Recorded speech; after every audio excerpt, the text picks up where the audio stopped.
Thank you all for coming today.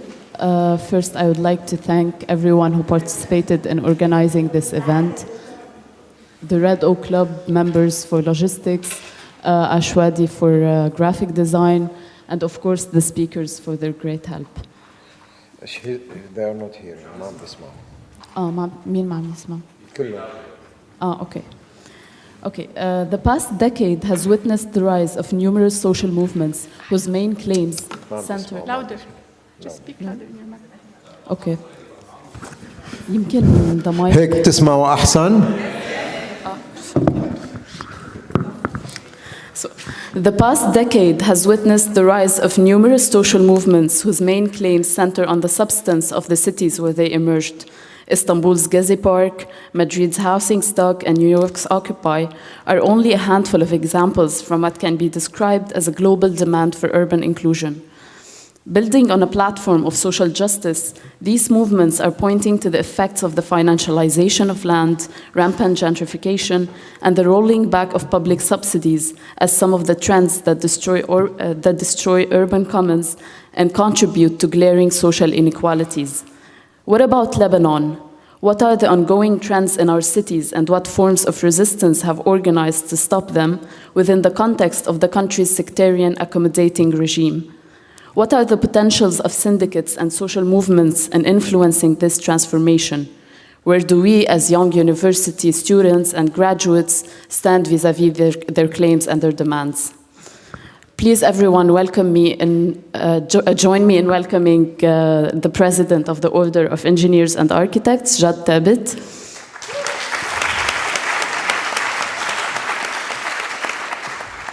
Jad Tabet is an architect and planner working between Beirut and Paris.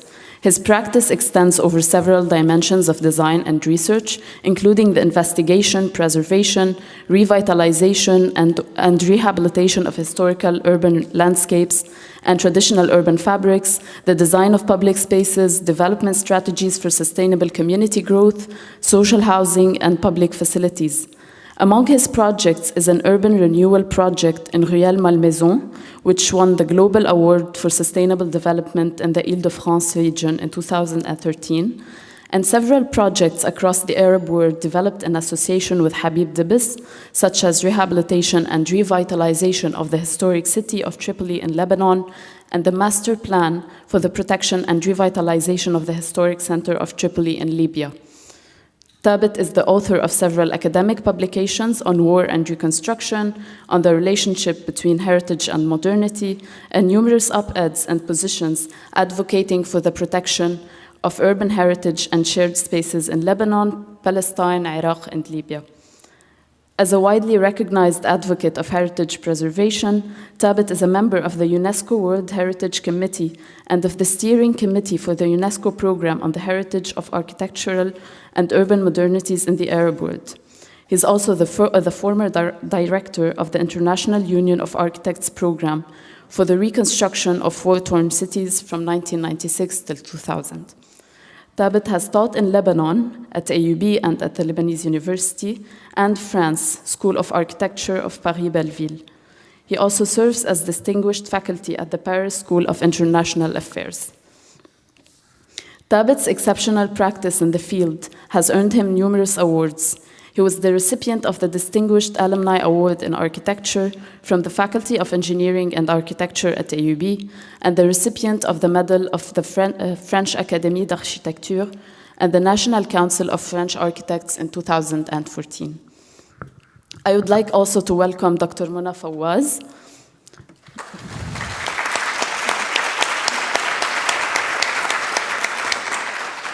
Mona Fawaz is a professor in urban studies and planning and the coordinator of the graduate programs in urban planning, policy and design at AUB.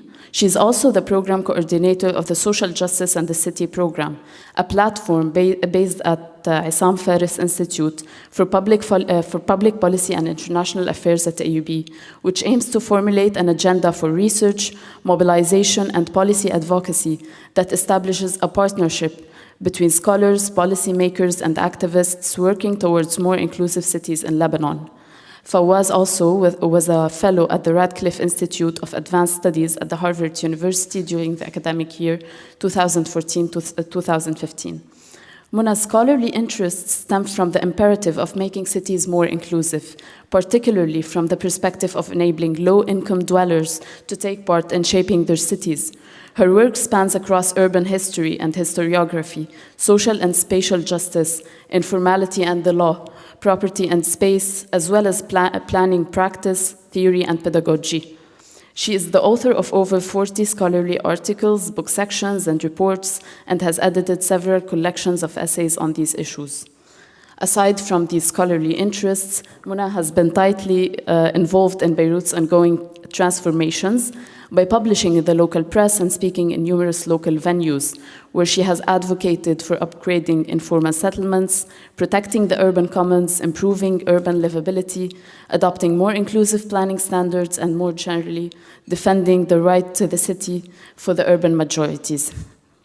So this discussion will revolve around two broad themes.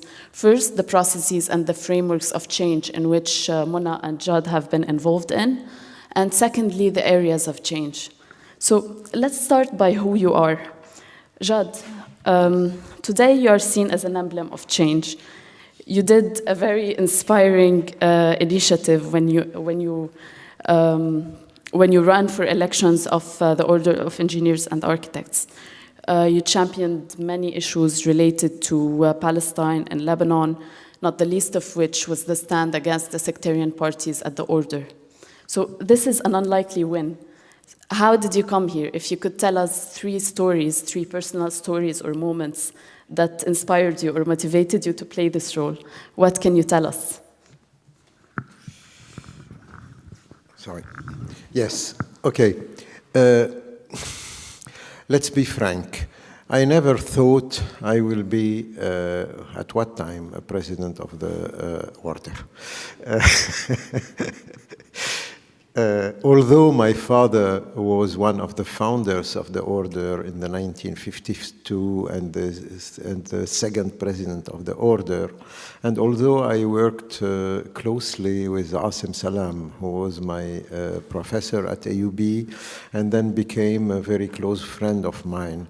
And when he was elected president of the order, I worked with him on issues related to, let's say, cultural events, conferences, etc., etc.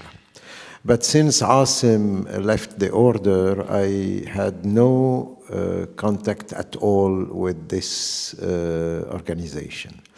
And all the echoes I received about how the order has transformed during these, since the 90s, and how the order has become a sort of, a place where political parties are exerting their power and are dividing the posts or distributing the posts among the positions among themselves to get,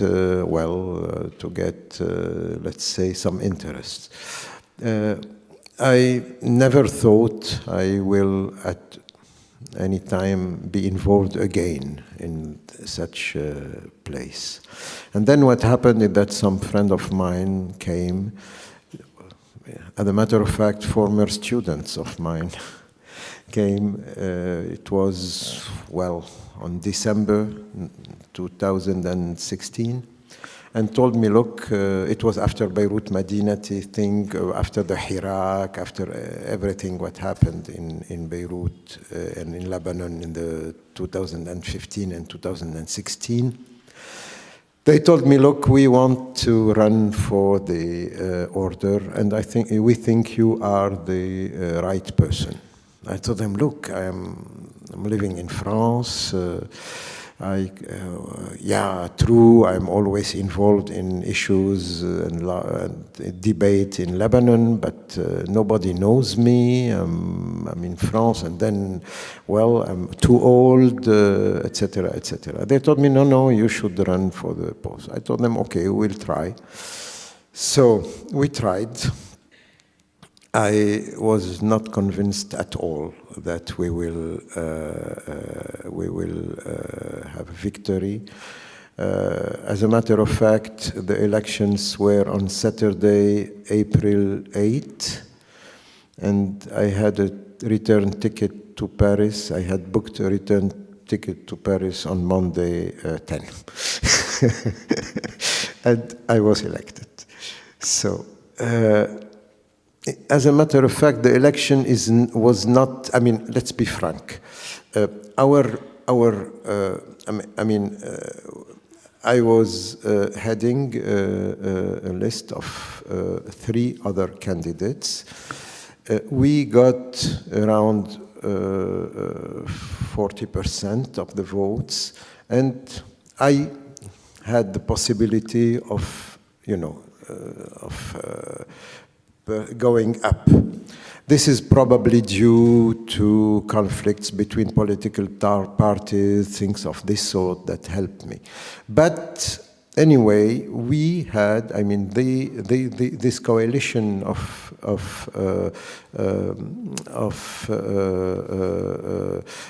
non-political militants, let's say, civil society, got 40% of the votes.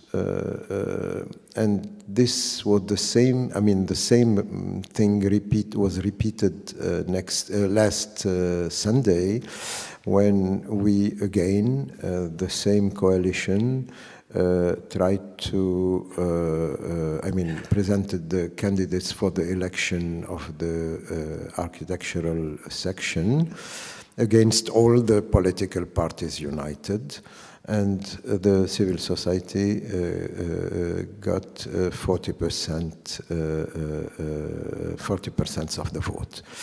This is important. This is important knowing.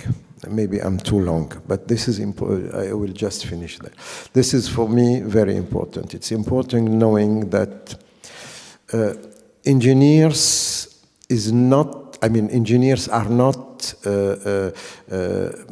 the easiest group, social group to be involved in change and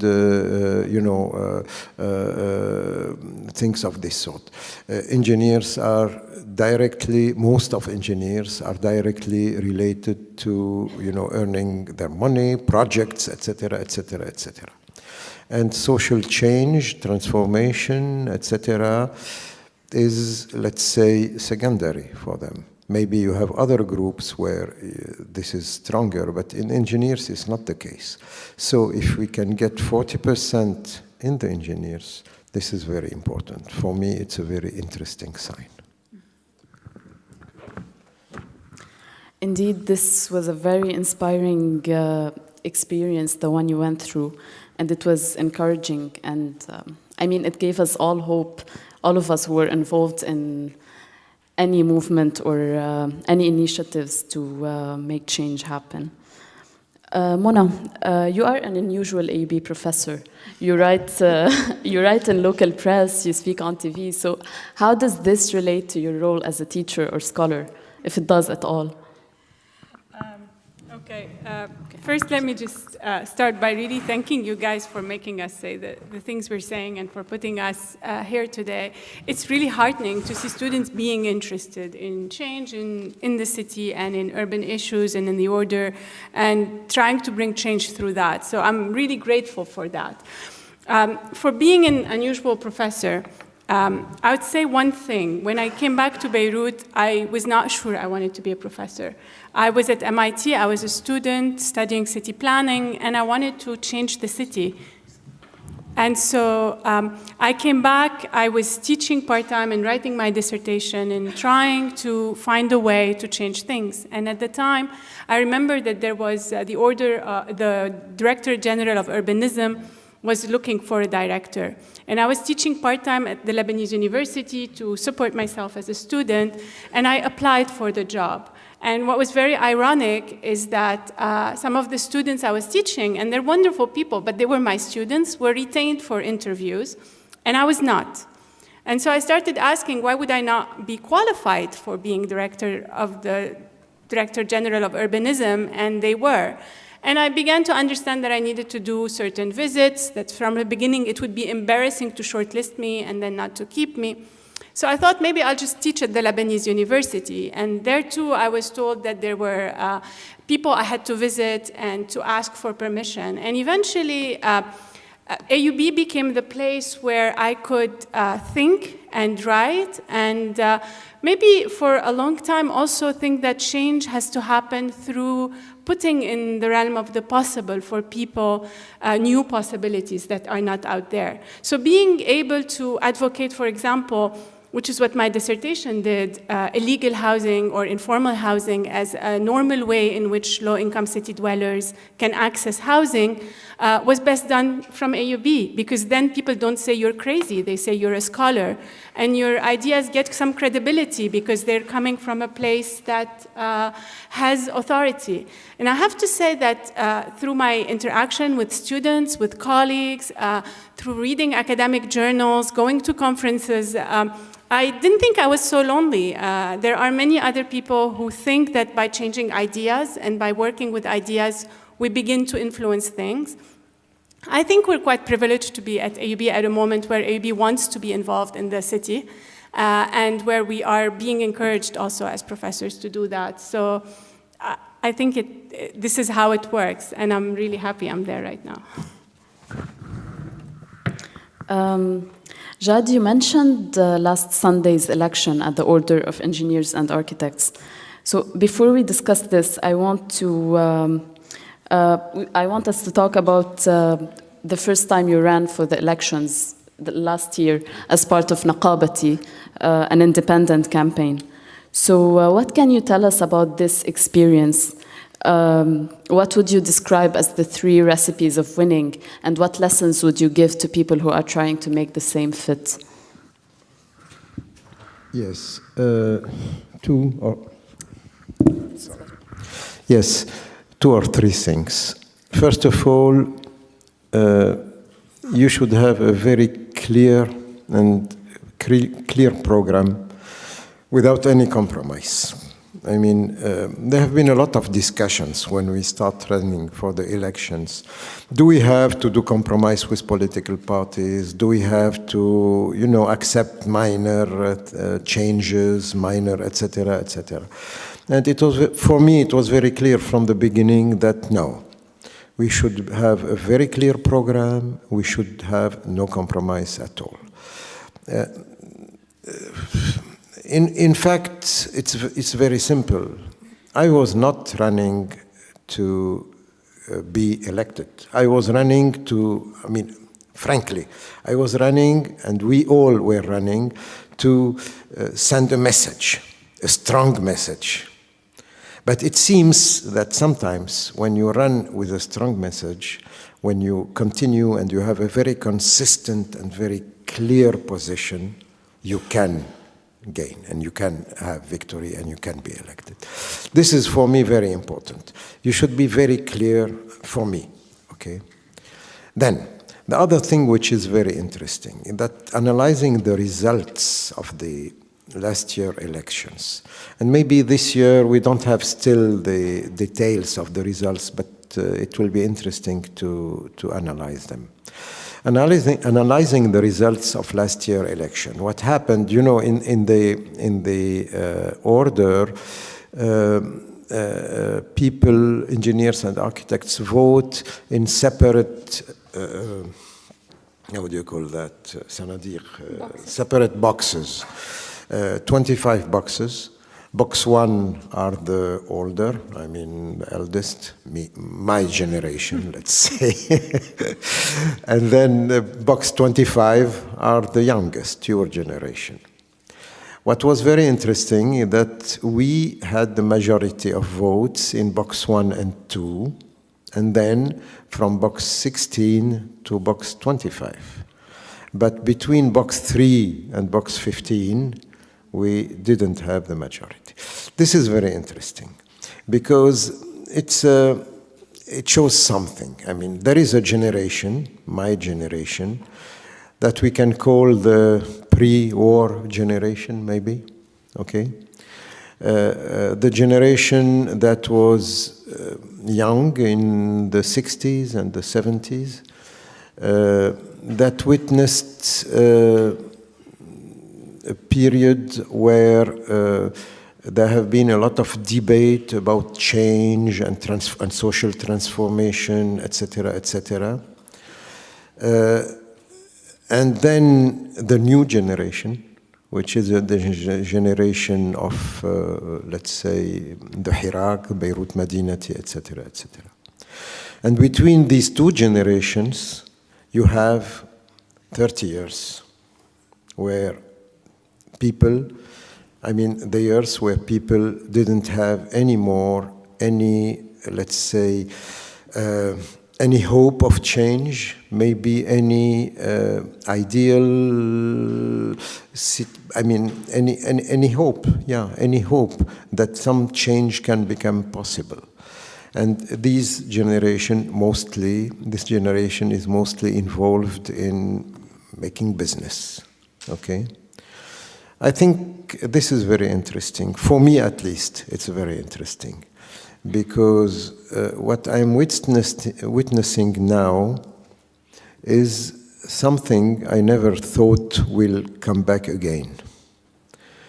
I never thought that I will live or meet a situation where you have a whole or big part of a generation that is involved in discussing, in fighting for social change, for the right to the city, and for other things like this. I mean, it was our generation, and then something happened. There was a big void. And now it's coming back again. For me, it's very interesting. It's very interesting, it's very inspiring. Thank you.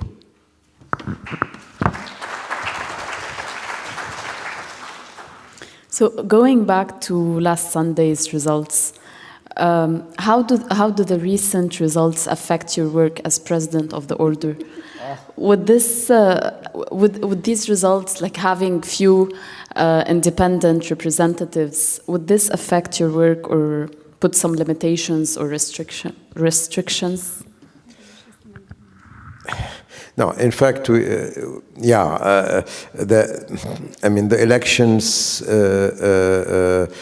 ended up with, let's say, around 20 mandubin in the Majlis Mandubin that are, from the independent civil society, let's say, movement. Obviously, this will help me. But, you know, the problem is that today's Majlis Mandubin role in the Naqabati is very limited. Most of the decisions are taken in the Majlis Naqaba, and there things are not at all in the same mood. I mean, I always say I'm heading a Majlis which is a sort of a smaller replica of the Council of Ministers. Exactly. This is exactly the situation. Two from this party, two from the other party, two from the other party, etc., etc. And when there are problems at the political level, the same problems come in the Majlis Naqaba. I mean, it's very simple. So it's not easy. But what I always wanted to do, and what I will continue to try to do, and this will help me probably, is to give more democracy in the Majlis Mandubin. And this starts with information. I mean, why the Majlis Mandubin does not have power? Because most of the information is not conveyed to the Majlis Mandubin. Most of the information stays within the Majlis Naqaba, these 15 elected guys. And the Majlis Mandubin is there receiving the partial information that the Majlis want to give them. I will not do this. I want to open up all issues. It will be a big fight, obviously. They are starting to tell me, La ya Naib, you shouldn't open this up, keep it secret, the Majlis Mandubin shouldn't interfere with this is a decision we take, etc., etc. I don't want to do it. I will open up all issues and, let's say, even controversial issues. I think this is very important because the change in the Nakaba will start from down and not from up. I really believe that it's from there that things can change. So, well, does this answer your question?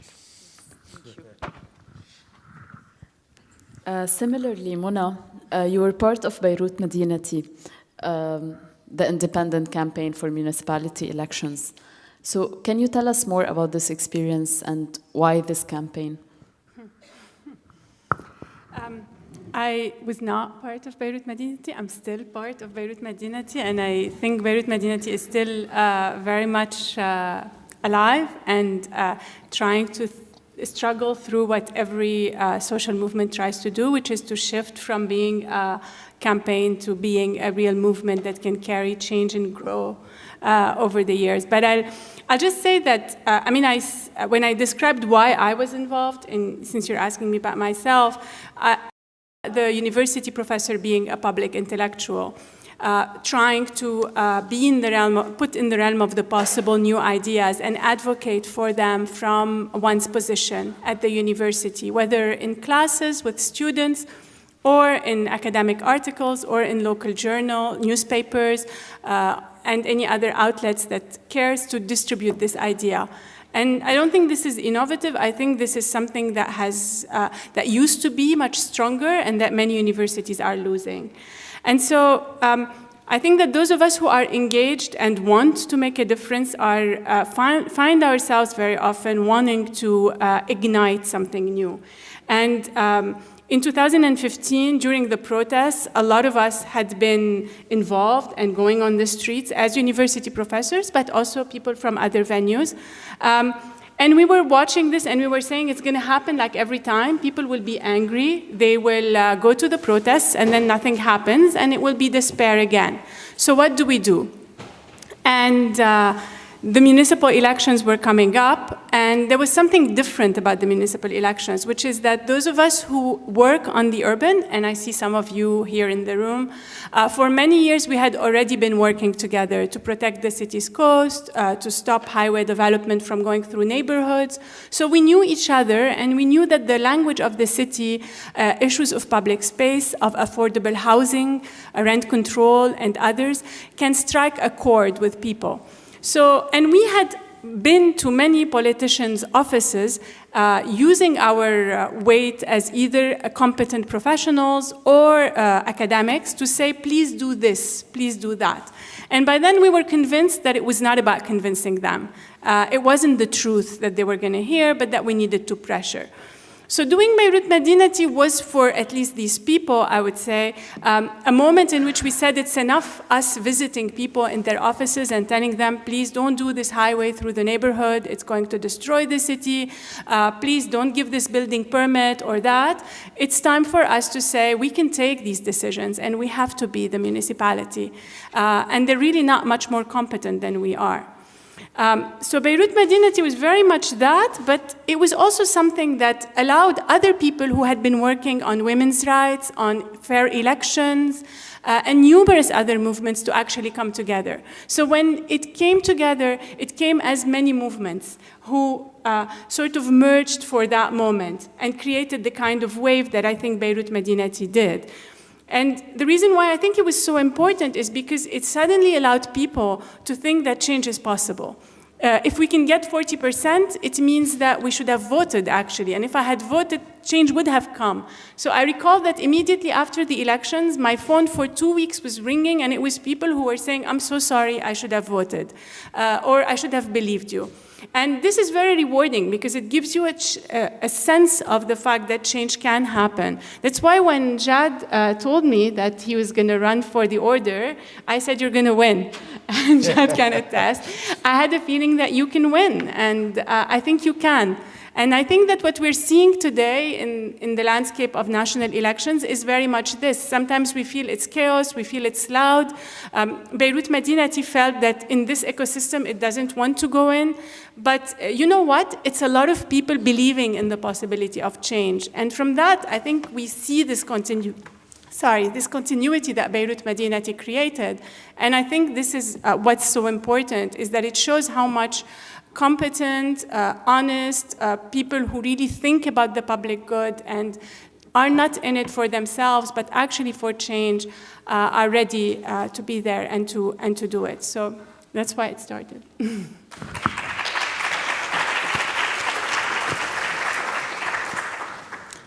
Let's talk more about your involvement currently in these movements. Jad, you're now at the order. What is your project? What would you like to achieve within the remaining 2 years? And what are the main challenges that are facing you right now? Yes, I would like first to comment on Mona's intervention. What she says is true. However, what's very important is when you have to fight, you have to be united. The big problem today, probably with these parliamentary elections, is that civil society groups, if we can call them this way, are not yet united. And you have a lot of fight of egos. This doesn't work. This doesn't work. What happened in the order and during the elections of the order is that we could, in a way, get a sort of unity of different groups, different sensibilities, different tendencies in the civil society. The civil society is not a political party. It's not one color. You have a lot of people with different opinions, with different backgrounds, with different, etc. They all have, common goals, but they are different. And this is fantastic because it gives to this civil society some a character and a richness and something which is, but if you have fight of egos, this becomes catastrophic. So, and we're in a country where you have very, let's say, strong egos. It's like we're in the southern Mediterranean. You have a lot of macho people, etc., etc. This is big, and you have sometimes strong egos in women also, as a reaction. So I think that if we want to work really, we should become more, let's say, more professional and less egotic. Anyway, in the order. Okay. We run with a program. Naqabati had a program. The program was elaborated with different, all the people who worked during the campaign. For me, this program is a Bible. I always go back to the program to see what has been done, what are the shortcomings, and what should be done in the next period. So the first thing in the program had 3 main chapters, let's say. The first chapter was the role of the Nakaba, of the syndicate, of the order in the civic life. We were convinced that the engineers and architects and the order as a place where these engineers and architects can meet and can express their voice. So that the engineers, architects, and the order should be deeply involved in all the issues that concern the civic society. Because if you take all the issues that were part of the struggles during the last years, the garbage issue, the traffic jam, the protection of the coast, the pollution, protection of environment, protection of protection of heritage, etc., etc., etc. Planning, all this, social issues. All these issues form part of the agenda of engineers and architects. And engineers and architects have solutions for this. So our first thing was that we should really get the order involved in these issues. The second thing is a deep belief I have. The next, let's say, decades will witness, I mean, we are starting to witness this, but in the next decades it will be much stronger and much wider. The next decades will witness a real revolution, which I call the environmental revolution. I think this revolution will have an impact which is at the scale of the impact of the Industrial Revolution in the 19th century. It will change geography, it will change economy, it will change social issues, it will change and transform societies. So the order should be somehow, and engineers and architects in Lebanon should be really involved in this transformation. This is not only an issue of being interested or being à la mode or being I don't know what, no. It's an issue which is also related to the future role of engineers and architects, but also to the market possibilities. You know that we have, now we have 52,000 engineers and architects in Lebanon, inscribed in the order, registered in the order. You will have, I mean, every year you have 2,500 or 3,000 new engineers and architects who graduate. All these people cannot find work in Lebanon. This is very clear. Lebanon's economy cannot give work to all these engineers and architects. Traditionally, Lebanese engineers and architects used to work in the Arab world and in Africa. The market there is shrinking. So the only solution for the future role of engineers and architects, and even for them to find work, is to be at the level of what is being done today everywhere in the world. I mean, we should be at this high level. We should cope with environmental issues. We should be really at the top of all these things. I think this is very important. So this was the first part of our program, and I think that with the help of the scientific committee in the order, Mona was one of the main, of this scientific committee.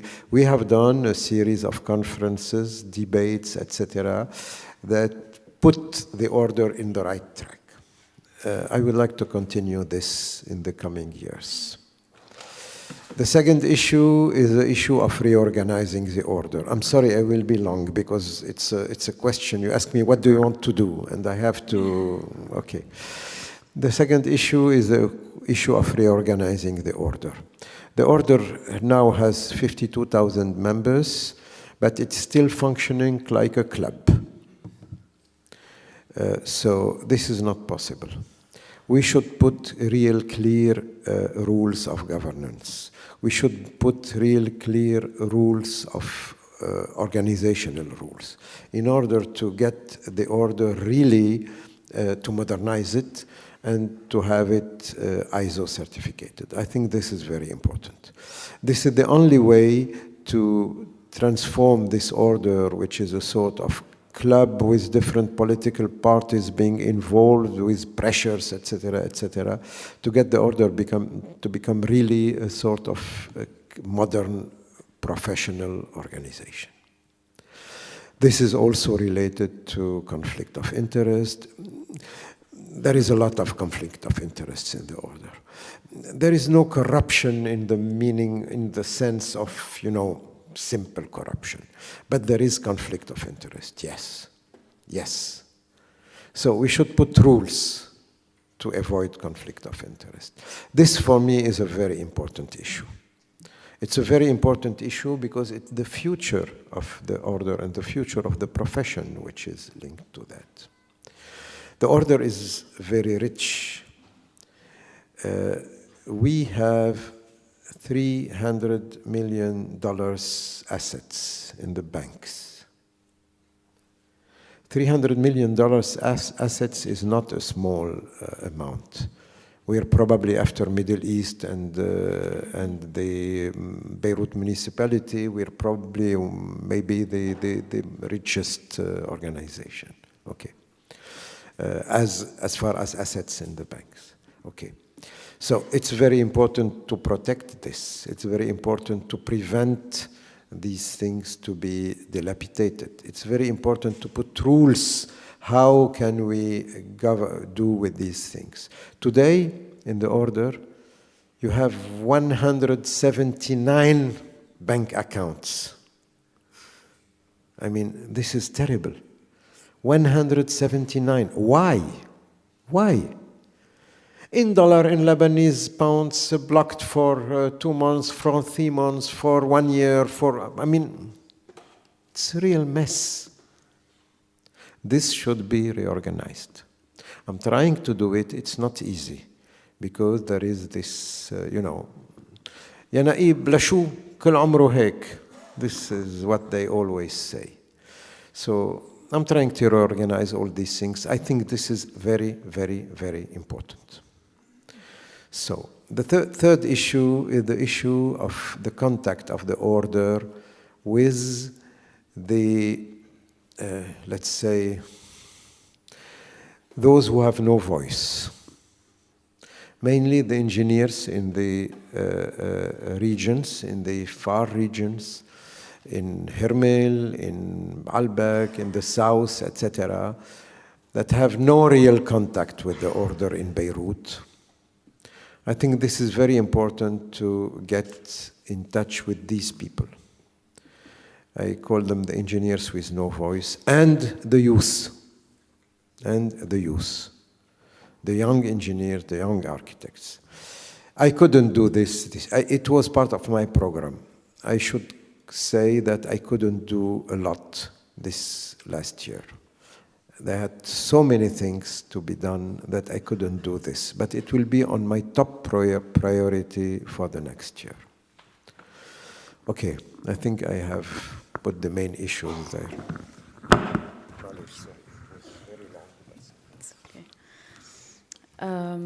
Okay, Mona, you stressed on the fact that Beirut Madinati is an active group and not just a campaign that ran for elections in 2016. So what are the prospects of this, of Beirut Madinati? And where does it stand today in relation to different independent campaigns trying to run for parliamentary elections?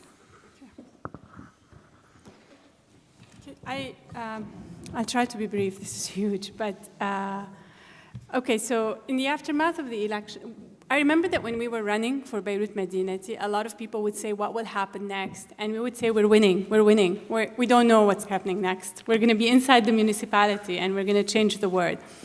And of course, when we didn't win, there was a moment of disarray and how do we organize ourselves? But a lot of us were feeling that what we had accomplished and the ideas that we had put on the table, because of course we ran very competent, wonderful people, but we ran on a program. And it was the first time, at least since I was ever aware, that anyone ran in Lebanon for municipal elections with an actual program and points to be achieved. And that meant that the opposing lists also had to have a program, and it was the first time they had a program. So we felt our influence had already started. And so when the campaign finished, we felt that we had to render other people accountable for what they promised, and we had to find a way to implement our program.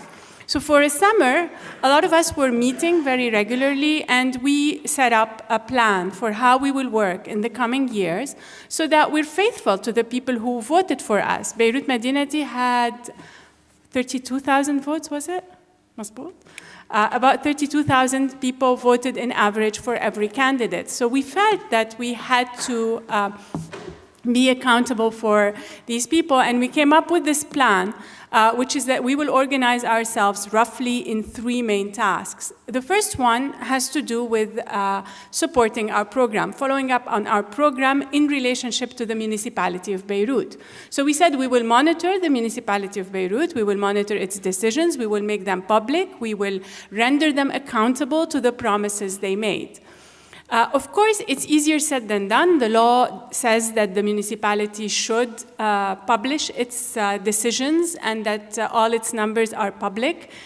In practice, they almost publish nothing and they share nothing. So we started writing letters, we started threatening with lawyers' letters, and you end up finding yourself dragged in a one-to-one with the municipality and very little actual substantive information that you can gather. The second thing we said is we will keep also monitoring the city. And what we want to do is take a few projects that we think are important and advocate them from Beirut Madinati. And that we've been trying to do. So we've been trying to put in the realm of the media and also in direct connection with the municipality certain projects, proposals. We really tried very hard, and there Jad was a partner on the coast to try and stop a development. Today we continue to work on these issues, and we've shifted our strategy somewhat from wanting to render the municipality accountable to actually putting projects out and saying this is how it should happen. So that would be sort of a next phase for us to do.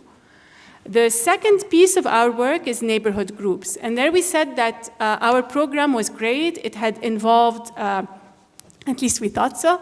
It had involved many very competent professionals, and it had brought together a comprehensive idea of what should happen in the city, but didn't have the time to really go down to the neighborhoods. So a number of us said we are going to go in the city's neighborhoods and from the bottom up, begin to meet people, understand their needs, and transform this program in a way that it becomes something that people can also advocate for, and give our program a language that is the language of city dwellers. And so there are now 3 groups that work in 3 different neighborhoods of Beirut, and they regularly try to make proposals, help city dwellers come together every week and decide what are the challenges in their neighborhoods, and then take them to the municipality, to the muhafiz, and try to advocate for the implementation of these ideas. The third big space for change is obviously elections. We believe that for things to change, there's a need to change the structure of government in the country and who is ruling us. And the only way we have is elections. So this group has been thinking about 2 ways. One is where do you run and how, and they were very active partners in Naqabati, for example. The other realm of change comes in the laws themselves. I think most of you who are in this room care about what happens in Beirut, live in Beirut, breathe its dirty air, and get stuck in its traffic jam and enjoy its beautiful spaces. But most of you do not vote in Beirut. This is kind of bizarre because usually people should, at least for local authorities, vote where they live. There's a need to start thinking about this in some cases and creating a relationship between public representatives and people in the city. We're witnessing the same thing now with national elections. We're also witnessing the same thing in relationship to what do we call Beirut to begin with. A lot of us think that Beirut municipality is a very small section of the actual area of Lebanon's capital city. And it's crazy that the city of Beirut today thinks that they can solve all the problems at the scale of the administrative city. So if you look at the current plan that the municipality is implementing, they're talking about an incinerator inside Beirut so that they can get rid of the waste management in the city. They're talking about some kind of a transport system that stops all cars at the boundaries of the city. So they want a rapid bus transit system, but they want it to stop at the edges of the city, and so then they have their own traffic system inside the city. It's as if the administrative boundaries of Beirut, which is a very small section of Lebanon's capital city, can actually be real. They're even thinking of electricity generation at the scale of Beirut. Those of us who look at how change is happening elsewhere know that most large-scale cities are talking about greater urban areas and integrating their services, their transportation systems, their waste management strategies at the actual areas of greater urban zones. And so at the order, as Jad mentioned, we tried to take that idea as well and push it through a conference because we feel there's some resonance in those ideas and it's important to advocate for them. The electoral group works on things like this: who votes and where and how. How do you make the electoral system more inclusive, more representative? And so that's in a nutshell, if you want, very quickly, the three structures of Beirut Madinati as they work today. But we have to understand that these structures work in a larger city, in a larger ecosystem of change. And I think this is really, like when you said, how do you see yourself? And I know I'm speaking too much, so I'll try to stop. But just want to say that when we tried to learn after our elections, we tried to learn what has happened elsewhere. We figured out that in places where urban social movements were very active and successful, and I'll give the example of Podemos, for example, in Spain, it was not just one movement. It was many movements that came together, that created a network and what we think of as an ecosystem of change. And I think this is really how we need to think about ourselves today. How does the order relate to the university? How do the research programs we run relate to something like Beirut Madinati? How do they relate to other movements that are being created as we speak? It's really in having this global perspective and understanding how you position yourself as a movement in a more fluid context of change than the ones we used to know. We don't have in our generation the kind of political parties our parents had, where you go and you're a member of the party and you just listen to the orders. Most of us are not like that. We need a politics that accommodates us, that recognizes this fluidity, and at the same time that can allow us to work all together in this ecosystem of change. So Beirut Madinati is very much part of it. Mona, briefly, knowing that Beirut Madinati is the first campaign that raised issues of urban planning on its platform, why do you think mainstream sectarian political parties do not usually mention issues of urban planning? Is it out of neglect or on purpose? I think for us, urban planning was great because what it did is often when people talk about politics, they talk about things like muhasasa or Slih Hizb Allah and things that maybe are very important but that people don't feel in their everyday life. And often, like I sometimes talk to my students and they say, I'm not interested in politics. I don't understand politics. Why? And they say, well, I tried to watch a show and they use all these words and honestly, it's very alienating. So I just don't do politics. And I think what Beirut Madinati really did is by building on the fact that urban planning is essentially something about the common, the shared good, it allowed to create a direct relationship between people and the political. And that allowed people to feel that they can engage in politics on their own terms in something that touches their everyday life. And I think political parties are very smart and they're realizing this. So if you look at what's happening today in Beirut, you would see that there are at least 3 campaigns running for national elections with proposals for urban plans for Beirut. I don't think any of them comes close to our positioning. And it takes an urban planner to really try and see the difference. I'll give a very quick example. In one of the districts of Beirut, one of the prominent persons running has a plan, an urban plan for only his area of Beirut. So it's Beirut 1 only. If you look at Beirut Madinati's plan, we have a greater urban area. We're not just talking about Beirut. Although we're running for the municipality of Beirut, we're recognizing that anyway 60% of our voters cannot afford anymore to live in Beirut. They're living in Aramoun, in Shemoun, in Zal'a, in Naqash. Beirut is too expensive. And so we're talking about greater urban area. We're talking about integration. They're talking about the island of Ashrafiyeh, Sassine Square. And so it's a very compartmentalized urban. But the urban is making it in their posters, in their language, in their slogans. It's there now. Okay, one last thing.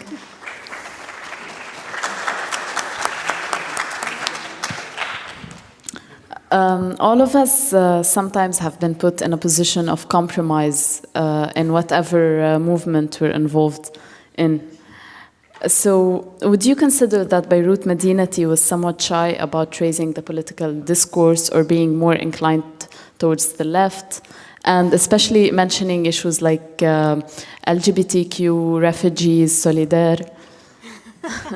It's a good question. I think that when you're in the moment of running for elections, you look for what brings people together.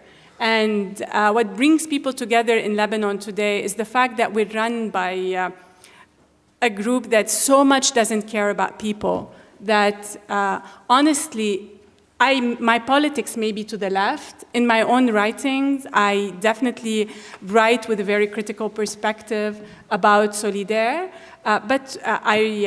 but when I'm running for elections, I'm thinking that today we don't even have the luxury in Lebanon to talk about right or left. There's no place for people, period.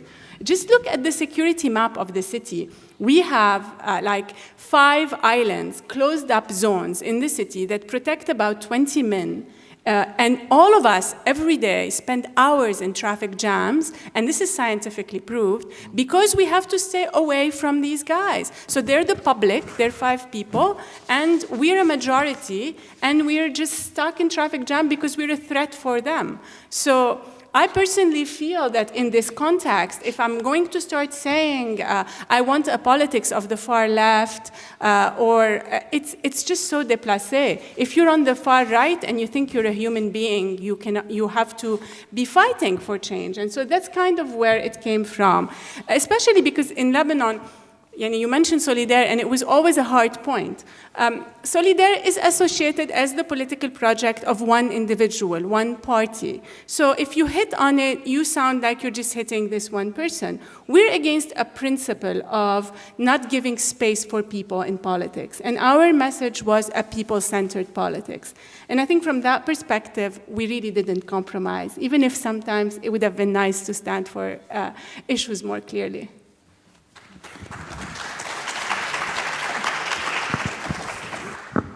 Okay, this question goes to Jad too, since we're talking about where we draw the line of compromise and how we decide when to get involved and when not. We know, for example, that Jad took a very inspiring and strong position against the privatization of the historic core of Beirut when Solidaire was first formed in early 1990s. So some people accuse you of selling out in a way because you worked with Solidaire. So do you consider this a compromise, and why?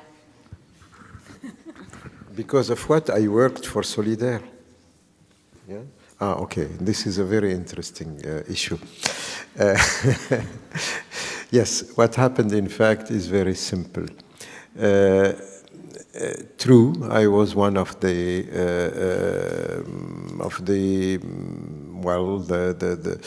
guys, architects, economists, historians, etc., that were against the Solidaire project.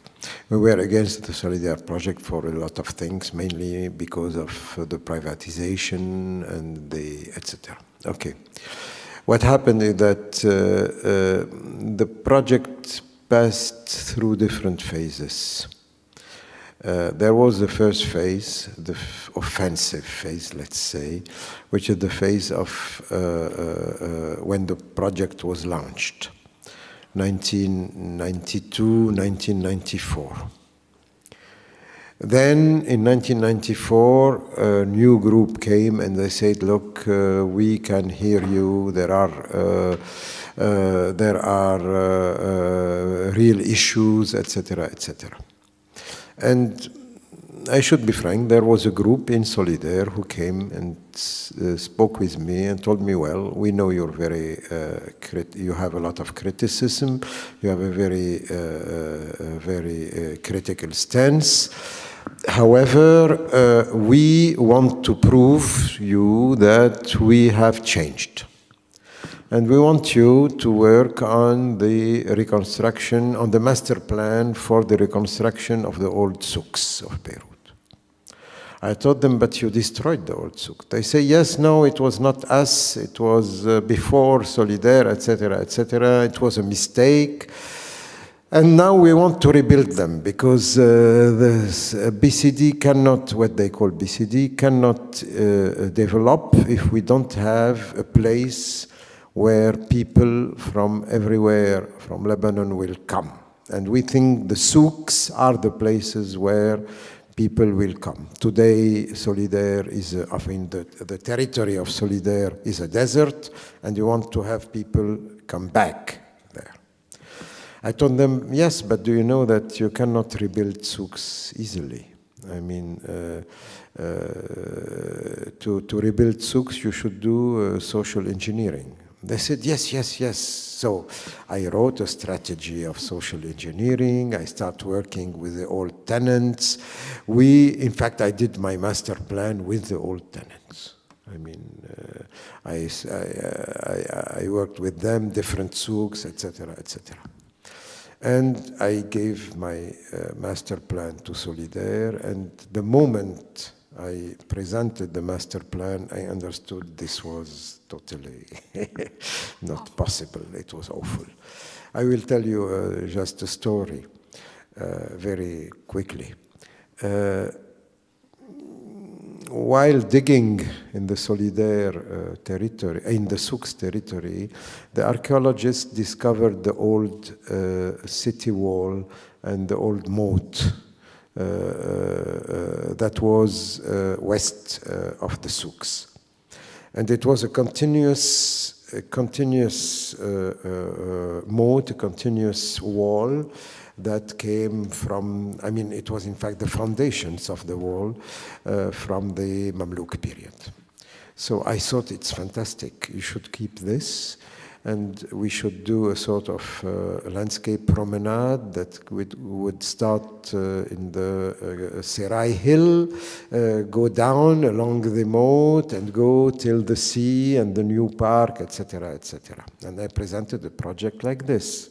And the director, when I presented this to the Director General of Solidaire, he told me, what?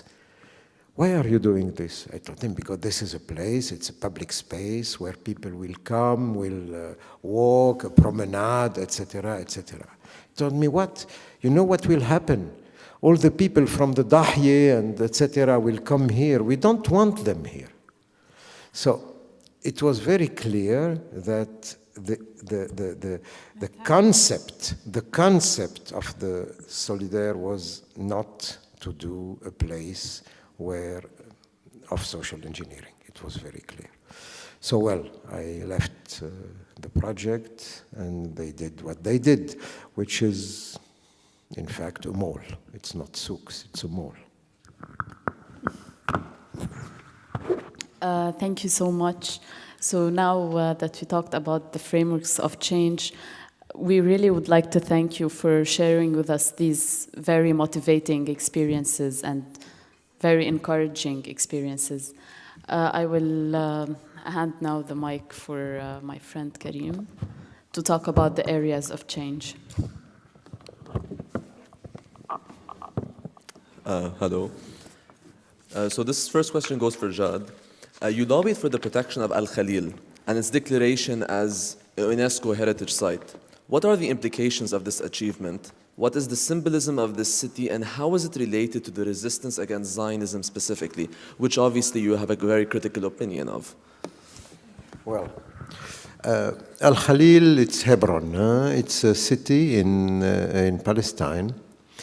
which is, I mean, it's a very interesting city. First of all, it has a lot of characteristics, and this is why, I mean, I worked with the Palestinian architects, sociologists, historian to prepare the dossier for the inscription. What's interesting in the city are three things. First of all, and these were the criteria we chose for the inscription. First of all, the city is a city that was, I mean, you have in the city something which is what is called the Tomb of the Patriarch or the Abraham Mosque. I mean, the Jews call it the Tomb of Patriarchs, and the Muslims call it Abraham Mosque. In fact, it's a place where in the Torah and in the Quran, it's said that Adam, Eve, and the patriarch Abraham, Sarah, Isaac, Joseph, etc., Rebecca are being buried in a cave under the place. And during the Herodian period, there was a sort of wall that was built, and this place was a sacred place. It was sacred for Jews. It was then sacred for Christians, because when the Byzantines came, they built a Byzantine church there.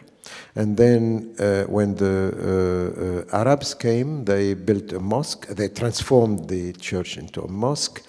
And then when the Crusaders came, they demolished the whole thing. They built a cathedral. And then when Salah ad-Din came, he transformed the cathedral into a mosque, etc., etc., etc. So it's a place where you have a sort of continuity of religious presence. And it's really a sacred place for Muslims, and it's a sacred place for Jews. Also for Christians, but less. And the city developed beside or around this place, okay? What's very interesting is that the city developed basically during the Mamluk period. And what happened is that contrary to Damascus or Egypt, other Mamluk cities, which were really capitals, I mean, Hebron was a small city outside or besides the big commercial and main routes of the Ottoman Empire.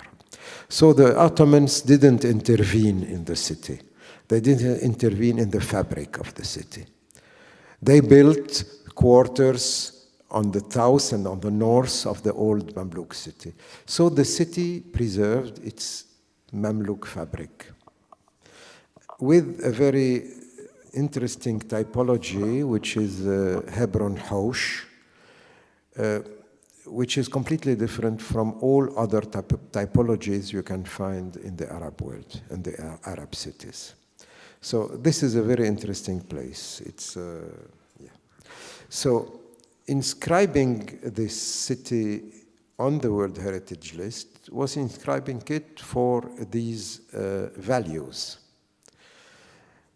And it was very difficult because for the Jews, they considered that this is part of their heritage.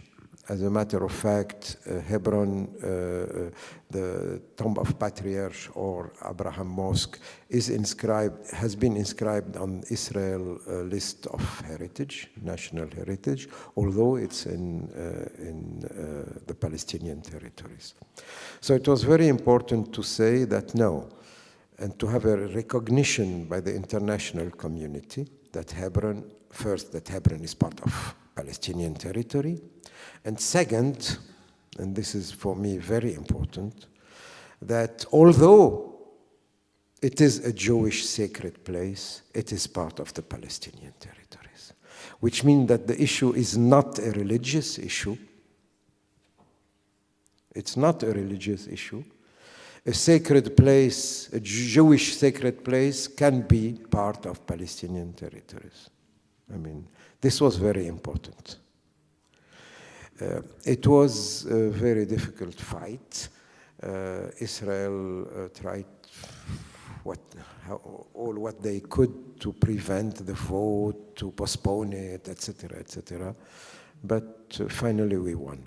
And the inscription of Hebron on the old city on the UNESCO World Heritage List means that every year UNESCO should send a mission to see the state of the city.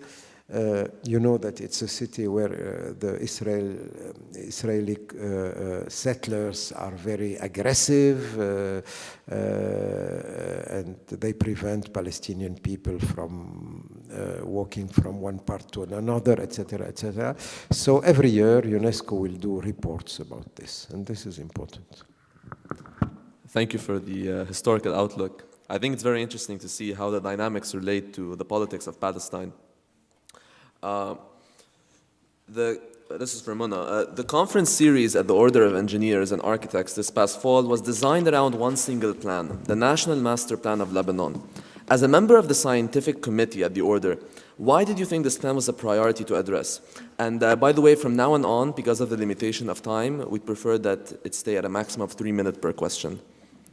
Stop us at 2.5.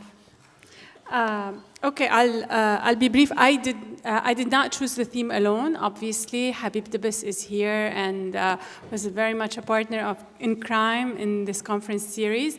I'll just say a couple of things about why this national master plan is so important. Almost nobody knows that we have this national master plan. And this is a planning tool which is fantastic, that was approved by the Council of Ministers back in 2009. The reason why we had this master plan is very similar to the current moment right now. It's before elections. Our government needs to collect money. It has nothing to show the donor countries. So it has to produce a plan that it can show so that it can basically get donations. That was one of the Paris conferences. Now, for us, this creates an opportunity because it's a time to pass a planning tool that can then be used to protect things or to make a better planning for the national territory. What I think showed in the conferences, and that was really very important, is the extent to which this tool is a holistic tool. We used to thinking about Lebanon, and every time there's a plan and you hear the Council of Ministers' decisions, you hear that the territory is divided, and if you give something to the north, you have to give something to the south. If you have to give something to the Beqa, you have to give something to Beirut. What the National Master Plan did is really, for the first time since Irfad in the 1960s, it put in the realm of the possible the fact that this is one national territory, and that every one of its large cities has a comparative advantage, that every one of its regions can have its own character, and that they can function together as one body and not as a balance between opponent groups. And that is really unique in the conception of planning in the national territory. And it translates then in holistic protection strategies for the coast, for the mountains, for water, and for urban areas and transportation. So it provided us with a way in which we could create from the order for engineers a new language for how to think through planning and the national territory. And that's why I think we thought it was so important to have it. Thank you for that. Now concerning, this goes to Jad. You talked several times about the coast. You conducted a study about the legality of the Eden Bay project and found it violating the building code. What was the role of the OEA in the process?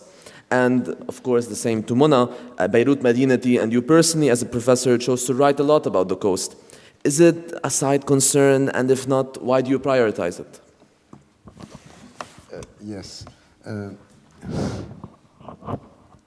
I have been interested in or involved in the issue of the coast.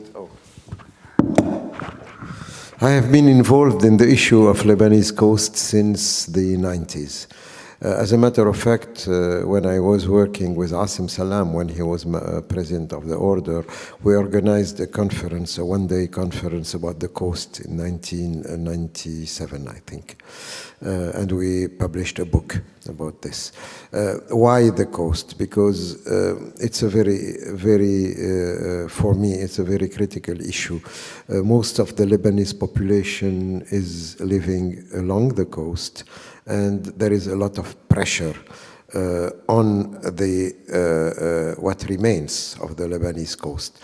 Pressure by, financial pressure, developers, etc., etc., etc. So it's a major issue to protect this this coast. For me, it's not only an environmental issue; it's also a social issue. I mean, the right to the coast. Like you have the right to the city, you have the right to the coast also.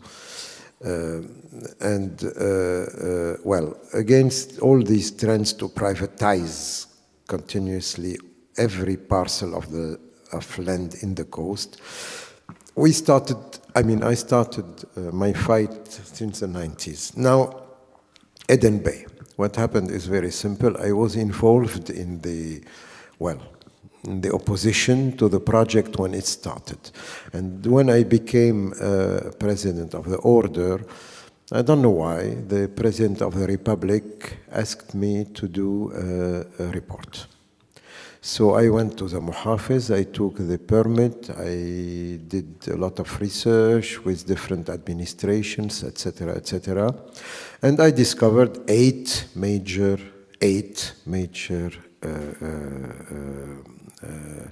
violations, okay?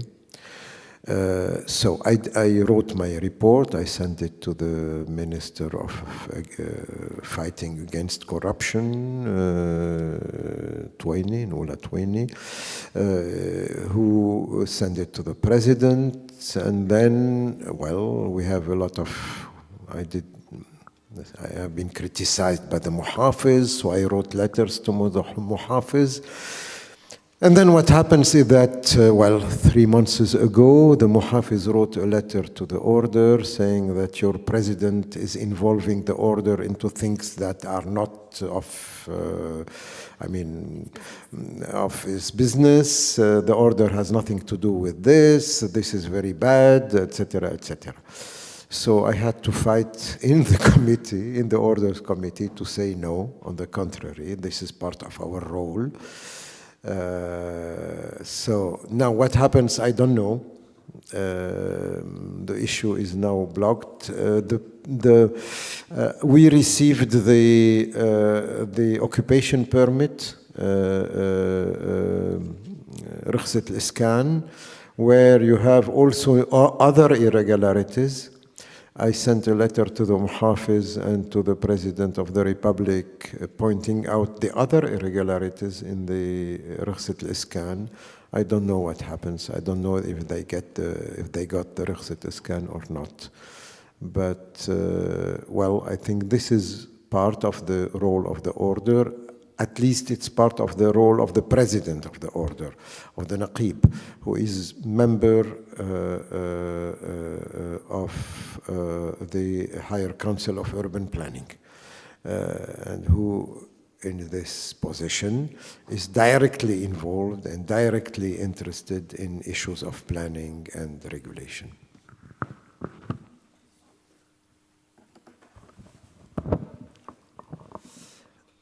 And this goes to Mona, the Laziza building heritage.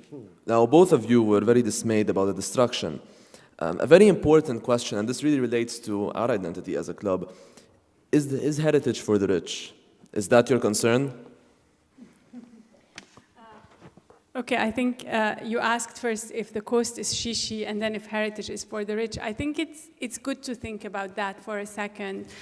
Most countries preserve heritage because they feel that this is part of a process of creating a national identity. So when our kids grow up and when they have to look at something and recognize they're Lebanese, other than the fact that all their parents went through a civil war, usually countries try to protect buildings, coasts, spaces where everyone recognizes that this is what connects us all, we. So if you read like the American Code on Heritage Preservation, it clearly stipulates that the reason why buildings are protected is that the younger generations have to have a common sense of who we are that's embodied in our built and natural environments. And so it's really from that perspective that we tried with Beirut Madinati first to stand against the demolition of the Laziza factory, saying that, look, this is a moment in our modern national history. This is when we were modernizing. This is when we began to build factories. This was the first beer factory in the whole Levant. It's a moment that the Lebanese will recognize. And so we wanted to preserve it, not because of its an architectural style or because we understand more than other people what's an important building, but because it is important as a landmark in our common history. The Laziza factory is obviously that you're building a massive project that's going to transform completely this big block of Mar Mikhael, and you're not even telling the residents what the hell is going to happen to them. So you have hundreds of families who will be displaced because a high-end development comes to their neighborhood, and there's not even a town hall meeting or someone from the municipality who comes and asks them. It's as if the process of building permits is just a private business. So if you submit a permit and it complies to the law, which is basically the construction codes and not all the other elements of the zoning and building codes that say a building should not harm socially, environmentally, an area, all these things, we don't look at them. We just do the math. We look at the exploitation factors. We look at all the exemptions, and we permit. So for Beirut Madinati, it was a claim that, yes, we need participatory planning. Yes, if there is an intervention in a neighborhood of this scale, city dwellers need to be involved. They need to be informed. They need to be part of the decision-making. And this is very common everywhere else. So we're not asking for something unusual, but it was very much part of our program, which is that we wanted a municipality that would be near people and hearing their voices and providing them with official channels of being able to voice these concerns. May I intervene? Yes, about this Laziza example. In fact, I'm not really interested in the heritage by itself. I mean, it's not the old Laziza building that was interesting. But in projects of such a scale, in such sensitive area, which is Mar Mikhael, you cannot do anything. I practiced architecture and planning in France for 30 years. In France, when such projects appear, the municipality puts conditions. They impose on the developer to do, for example, a sort of common hall for the public at the ground floor, or to create a sort of nursery for the public, or to create, a public garden, or to create something of this sort. Because all these projects require exemptions. When you have projects of this scale, they always go to the Majlis Ala, General Directorate of Urban Planning, and they ask for exemptions on the law. Okay, I will tell you about the exemptions about Mar Mikhael. So, what used to happen in the General Directorate is to give them exemption. Now I am trying to say no. We don't give exemptions without anything on the other side. For example, last time there was a tower in Jdeide, we fought to have something. I mean, to oblige the developer to create a public piazza open to the public. and not a sort of introverted project. We tried even to ask him to do a sort of, nursery or something of this sort. It was difficult. But there are now people in the General Directorate in the Majlis A'la, in the Higher Council of Urban Planning, that now consider that, well, it's not, when a developer asks for exemptions, he should give something on the other side. In the case of Mar Mikhail, it was fantastic, the exemption. Bernard is a very good architect. He's a brilliant architect, but he's a cynical architect. So he came with a fantastic idea. The building is raised 30 meters above the ground, okay? And he says that the void is the ghost of the old factory. Okay, so everybody says, yes, you're raising and he tries to get exemption so that all the he has a ground floor which is full commercial, then he has a void, he called this an urban window, in fenêtre urbaine, a huge fenêtre urbaine, and then he has the building on top. Everybody knows that he's doing this because when you have apartments high up with a view on the sea, you tell them with a much higher price than if they are lower, mainly in this quarter, in this neighborhood, where, streets are 9 meters wide or 10 meters wide, okay? So, okay, this is how things go. Always architects give to the developers these brilliant ideas, but in fact, finally, it's an issue of money, and it's an issue of... So, obviously, I said no, we'll not give the exemption. There was a lot of discussion in the council, and then we decided to do a small group of architects to discuss with Bernard in order for him to change the project. I don't know what we will get, but it's always like this. The Higher Council of Urban Planning is the place where everybody comes to get exemptions. استثناءات. So this is, it's terrible because when it was created in the 60s, it was supposed to be the place where really all urban plans, a place where there will be real thinking, real development of conception of urban planning in Lebanon. This was the role of the Higher Council of Urban Planning. It was above the administration, not the Directorate. It was above the administration. At a moment, it was linked to the Ministry of Plan, okay? And it was there to planify the whole urban planning of Lebanon. Now it has become a place for exemptions. This is...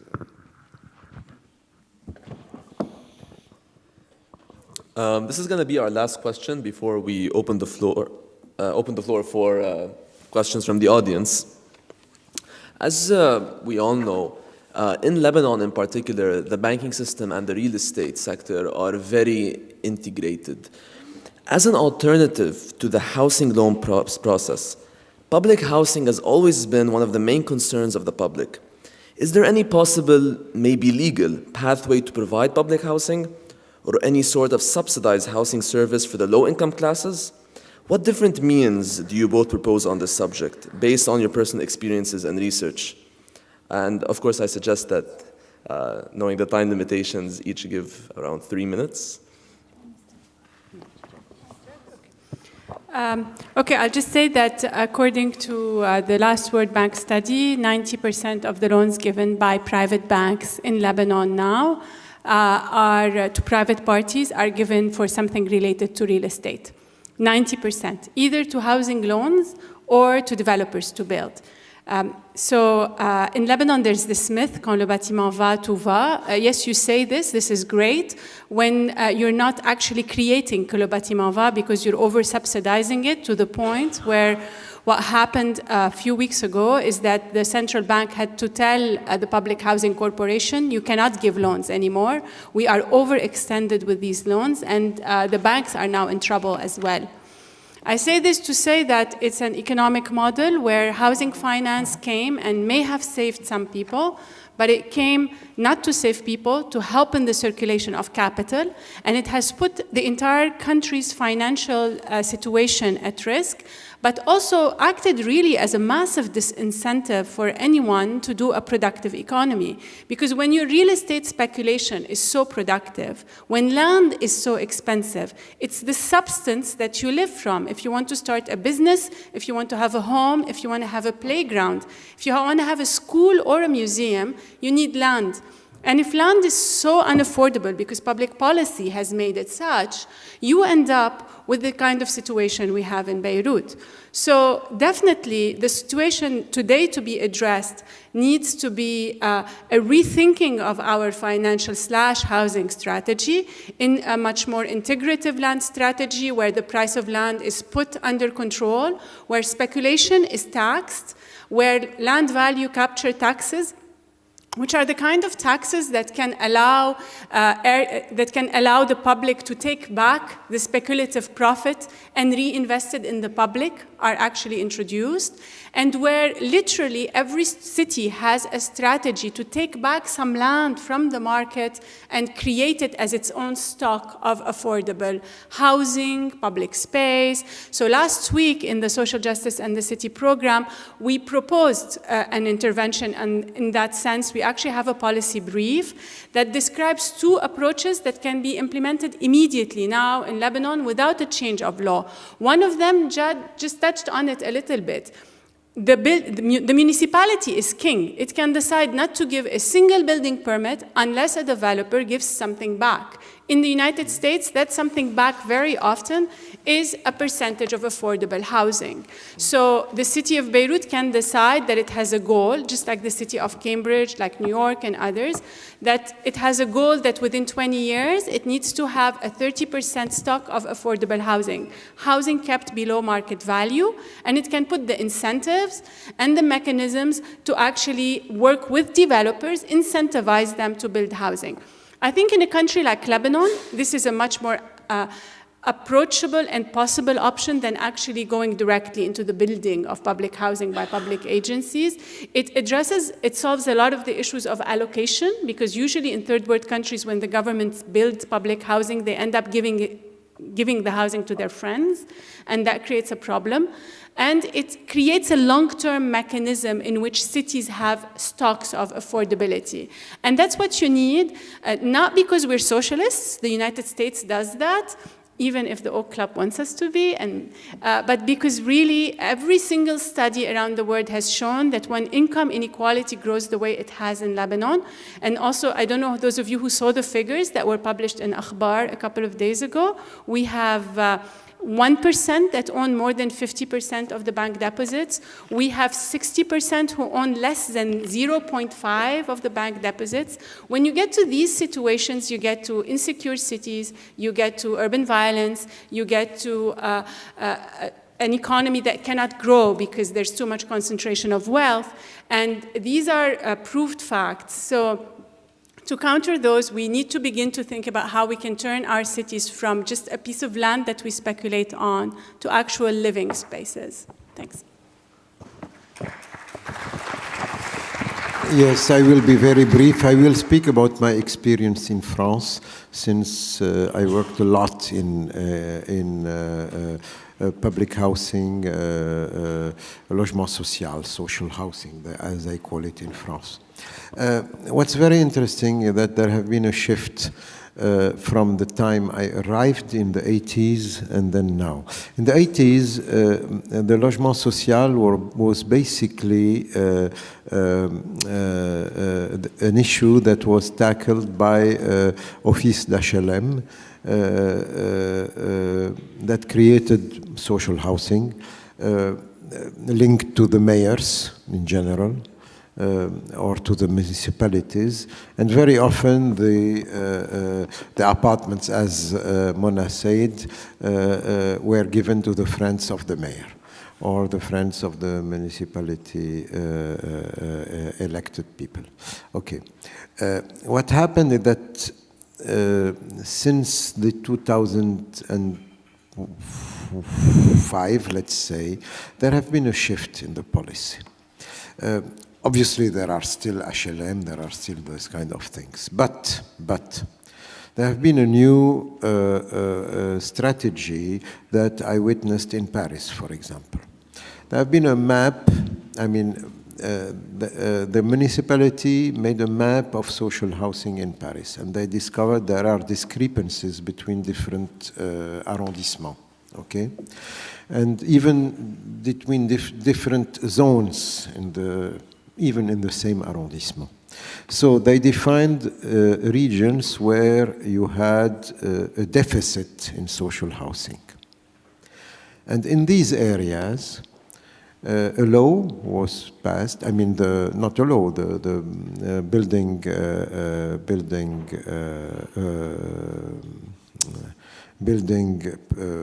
law was changed, and imposing on the developers that want to build more than 1,000 square meters of housing to build 20% of affordable social housing. I mean, housing with a rent which is limited to a certain percentage. And they did this, for example, in the 16e arrondissement, which was one of the most bourgeois arrondissements, in the 6th arrondissement, in the 7th arrondissement, etc. Everybody thought that developers will say, no, we'll not do it, they will stop building. No, at all. Building continued, the developers adapted to this situation. Okay, they don't build large apartments in order not to have the big African families, but they built apartments with affordable rent that are rented to to low-income people. And this was important, has become a common practice everywhere in all the cities of France. This is a new strategy that is being done.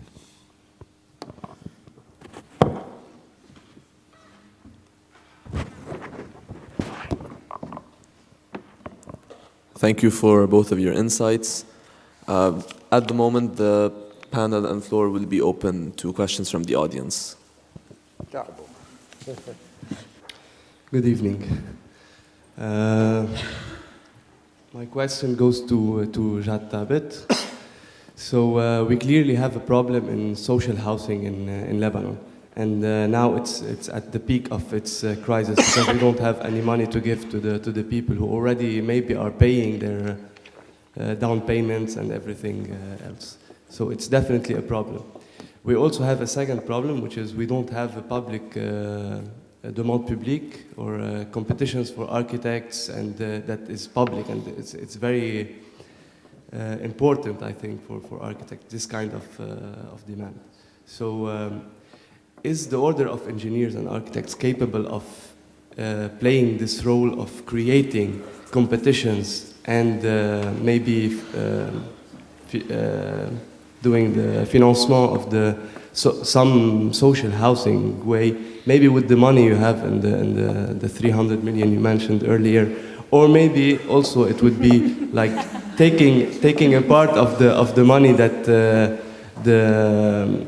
Masraf al-Iskan is giving for individuals, but taking it like for instance as some of it and doing project with it and then selling it or renting it. Is it imaginable or possible to do such things?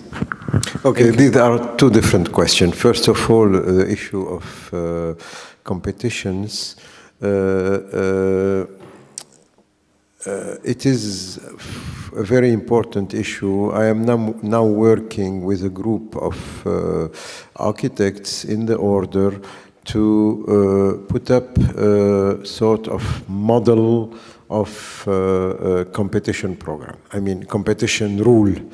in order to go and sell it to the different public administrations and tell them, look, when you want to build a school or a public building, etc., this is how you should do it.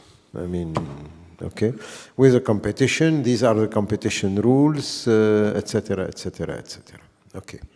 Now, I mean, this used to be the case in the 60s, and Grégoire knows that in the 60s, a lot of public buildings were done through competitions. Électricité du Liban, etc., etc., etc. I mean, it's... Now, I think this is very important because at that time it helped a lot of young Lebanese architects to become known and to get access to the market. Now, coming back to the issue of social housing, I don't think it's the role of the order to build social housing. I'm afraid if we build social housing that it becomes exactly like in the municipalities, that different political parties will want to have social housing for their own. So we'll have social housing in Nabatieh for Amal and social housing in Jdeide for I don't know, and in Matin for others, and in etc. And give me more and give me more and give me more. And why did you build 100 apartments there? We want 100 apartments in our region. But our standard of living is different. We want it more luxury than in Nabatieh. You know, all these things. I don't think this is the role of the order, really. I mean, today they have launched, before I came, they have launched projects for building clubs, entertainment clubs in different regions of Lebanon, one in Nabatieh, the other in Zahle, the third in Safra, and the other one in Damour. I'm very skeptical, and personally I'm very negative against these projects. But well, so I don't think this is the role of the order to do this. However, the order can participate with other associations and in order to try to find a strategy at the national level to find a sort of mechanism that can help create affordable housing. Yes. So we're gonna gather some of the questions, and each of our speakers will have 2 minutes to answer. Is this on? If you could just comment perhaps on how the new electoral law in Lebanon affects the ability to elect civil society groups such as Beirut Madinati, and if it's more difficult, what sort of strategies you have going forward? Is it questions in a row and then you will answer 2 questions? Yes. Or I can expect an answer right now. My question is simple. You do a lot in the Order of Architects, and you, Mona, I know how much you do in the academic activities. But can one expect, my question, can one expect any improvement in the planning, urban planning in Lebanon without a proper directorate of planning, not the council, the Superior Council, which is a judge. The directorate there, I go very often to the Directorate of Planning. I don't see a single person or a single office concerned with planning. And we say of a general master plan for Lebanon or anything else, there is not one office that deals with the future, not one in the directorate. And then not in the municipality, which has other aims, not one office or department that plans anything. There is no planning at all. Well, people say there is no government, fine, good. But can they apply if there is nothing to apply or to order to do? If there is no, I don't see a master plan. By the way, a master plan for Lebanon is not a master plan like we used to know. Right. A master plan today should be, I think, just a plan of management of the existing and restricting chaos. That's it. My name is Mona. Thank you for the discussion. I just have 2 questions. So for Dr. Tabet, I'm interested to know how much does the order have the capacity or the authority, like within its authority to enact change? And how much is that possible within, the capacity of the order? My second question is to Dr. Fawaz. You mentioned something interesting, which is that when working in elections, we need to see how to get people together. So usually my sense or understanding of elections is how to get people passionate about voting for this alternative, not the other. So unfortunately in Lebanon, this goes to the extent of, trying to build sectarian divisions, so trying to strengthen sectarian divisions, but usually the things go with like creating passion. So politics ends up being, how to convince someone to vote for this alternative, like to have passion for voting for this alternative, not the other, for this option, not the other. So I'm interested in why you think it's more about bringing people together. So yeah, thank you. Is a subway system as a form of transportation possible in Lebanon, and if not Lebanon, at least Beirut? I would like your thoughts as an urban planner, Dr. Fawaz, on the subject. Sorry. So I was asking, as an urban planner, is it possible, at least conceivable in Beirut, to have a subway system of transportation? I will just answer 2 questions. First of all, the capacity of order to implement change.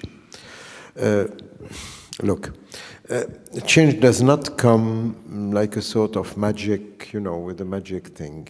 The order cannot implement change, obviously. This is not the issue. But I think that when I was young, I used to read Gramsci. Gramsci is an Italian Marxist, as some of you know.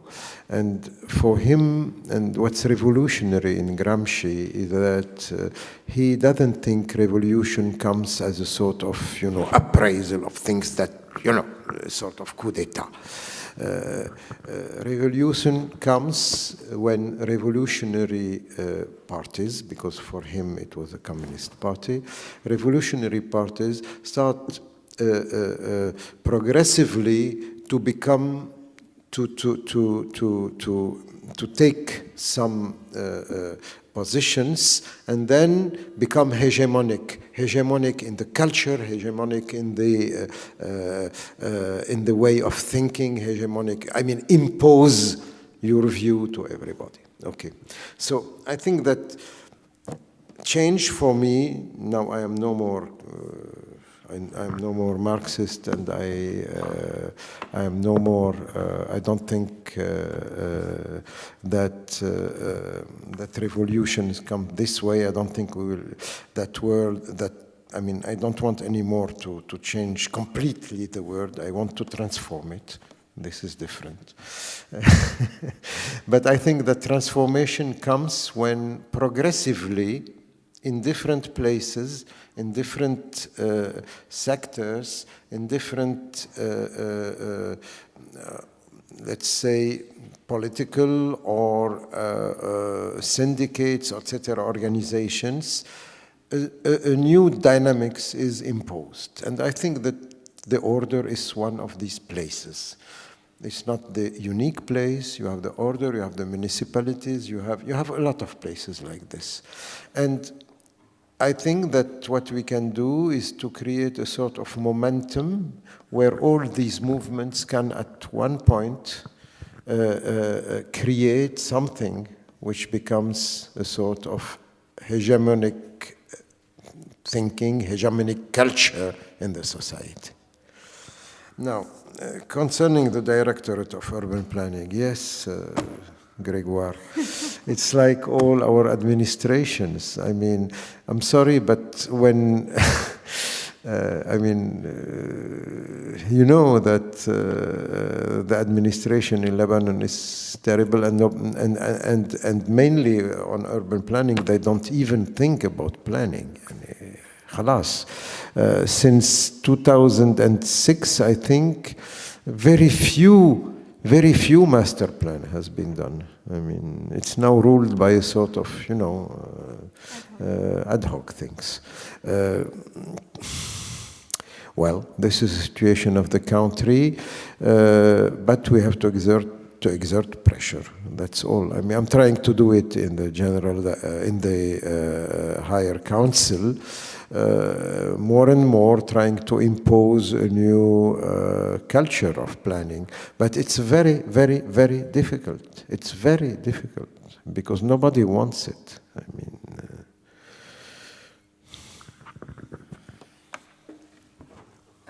Okay, I'll start with the easiest, subway system. Can we say public transportation system first?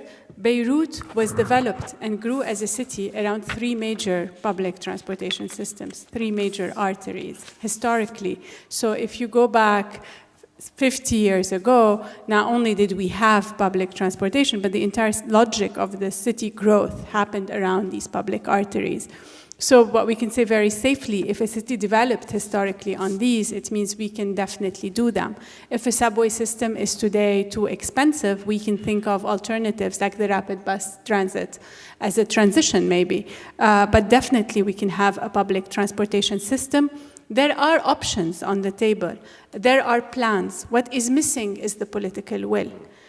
If there was political will, and here I'm building on colleagues at the Order of Engineers in Architecture, who just recently we had a conference there with the scientific committee, the conclusion was very simple. It's just political will. For years, they've been advocating with the same plans. They have very good options.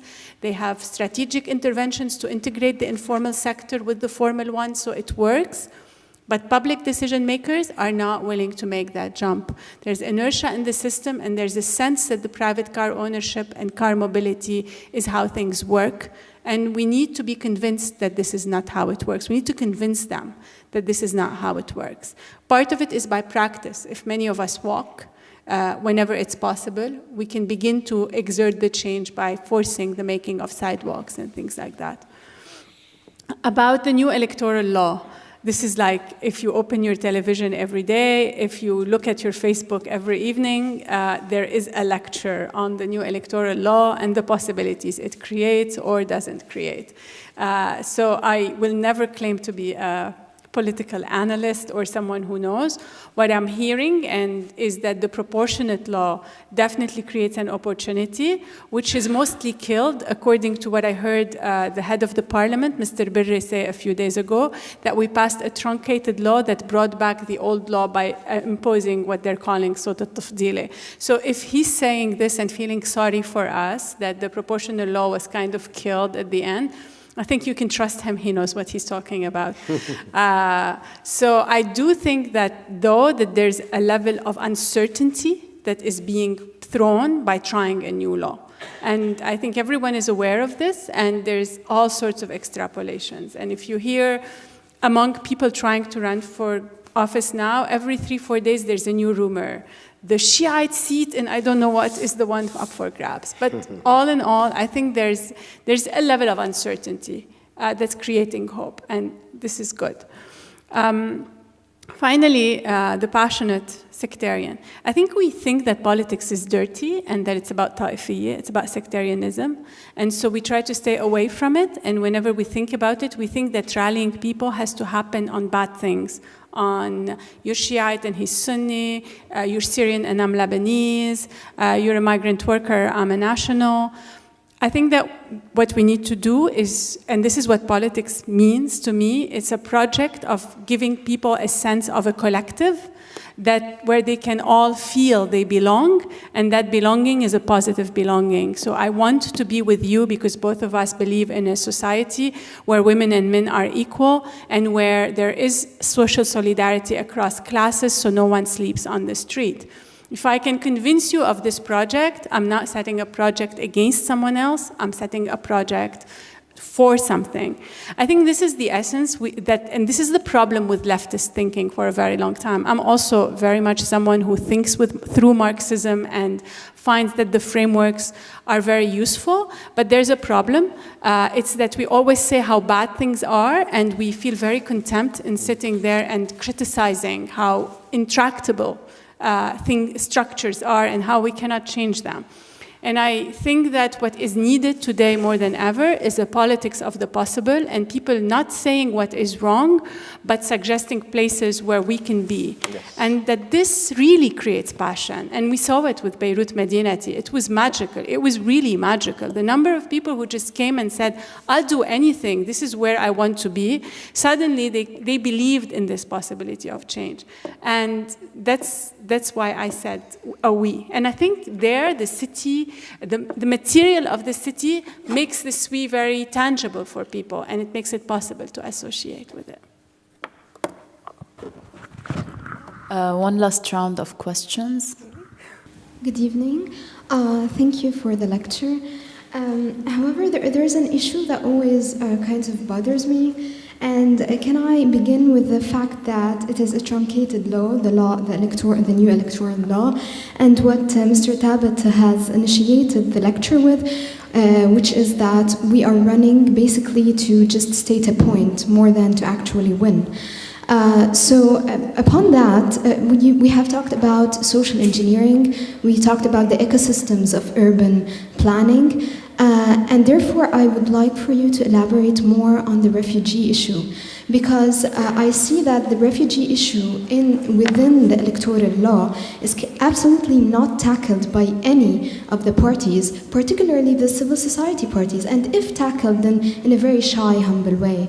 So even Beirut Madinati didn't talk about it much, but then Hasib as well as Harakat Shab, even the Communist Party or the Social Nationalist Party, if we are to add them up as a civil society movement.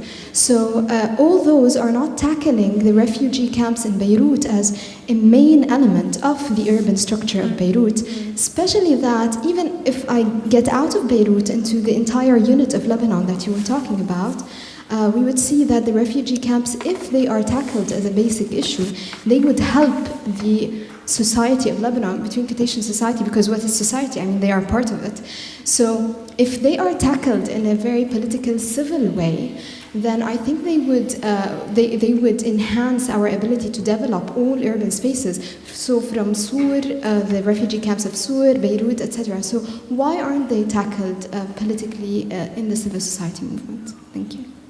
I had a question concerning the Prime Minister's office recently announced a $16 billion plan.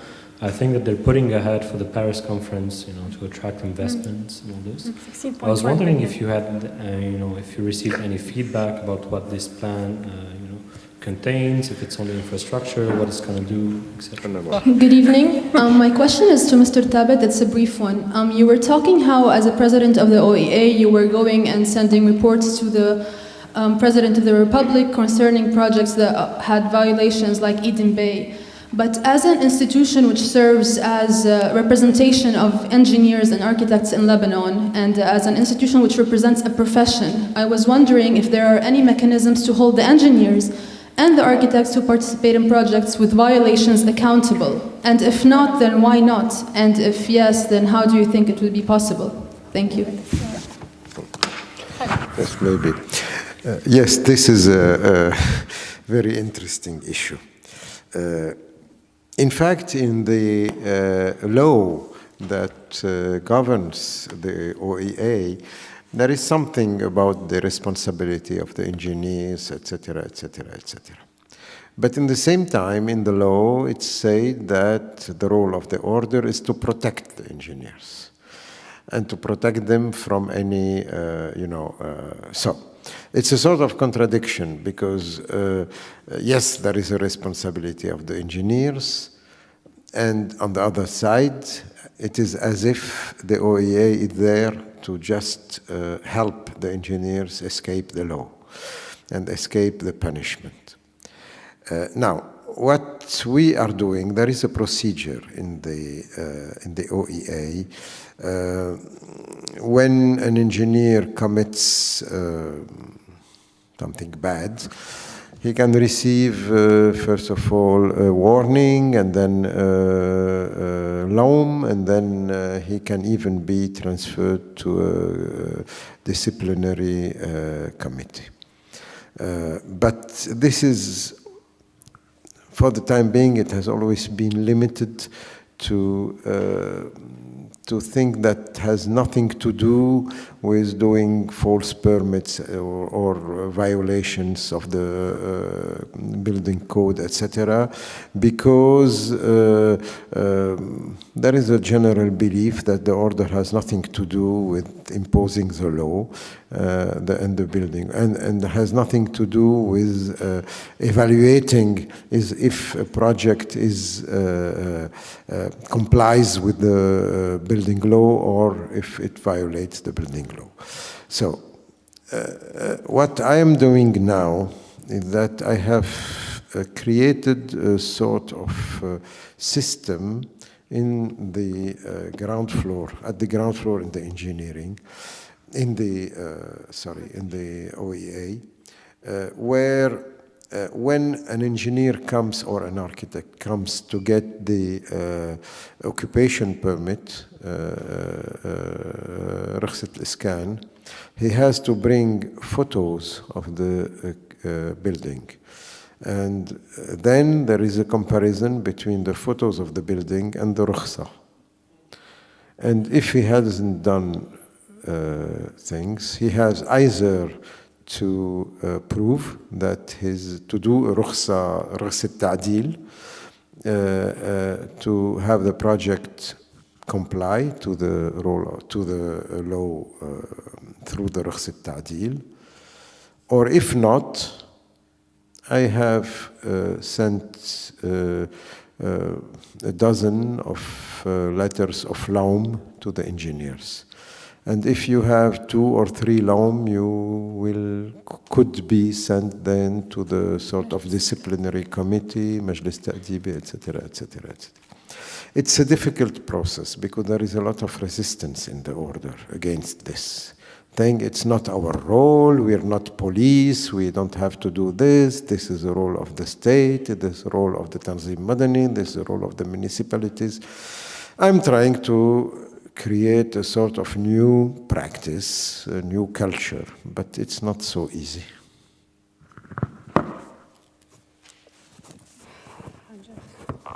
All right, I think I'm standing behind everyone and going home, so I'll be super fast. About developing camps. In Beirut Madinati, in the program, we spoke about what's called informal settlements, in which we included camps in our thinking. These are areas where buildings have been developed in violation of urban and zoning regulations. Throughout the country, they exist. They are spaces that often people associate with the civil war or a problem, but they exist because our cities don't have affordable, inclusive housing strategies. We need to have strategies towards them. I fully agree. I think electoral programs are very concerned with addressing issues that are divisive, and the refugee issue is definitely one of those. So there may be some concern about putting it on the table, but I have seen programs that actually included, I will not make advertisements here, but I have seen programs that include the refugee issue, and I think it's important and it should be raised. I think that we need to, in cities and countries where we have such a very high number of refugees, we need to be able to engage them and create spaces through which they have voice. This is better for the refugees and for the host communities. And I'm a firm believer in that, so I appreciate you raising the question. Paris 4 has $16.1 billion. I've heard that. It's essentially infrastructure. This is what they want us to invest in, and they're divided between electricity, water, and a few other sectors.